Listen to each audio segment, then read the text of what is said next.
अथ 37 सर्गः हनुमता विश्वरूपदर्शनम्। सीता तद्वचनम् श्रुत्वा पूर्णचन्द्रनिभानना हनूमन्तमुवाचेदम् धर्मार्थसहितम् वचः।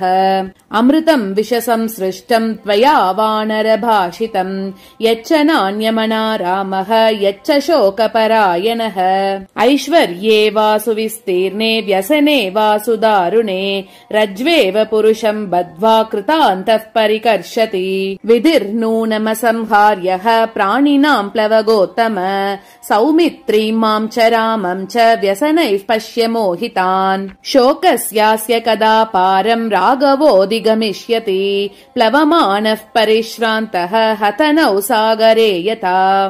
राक्षसानां वधम्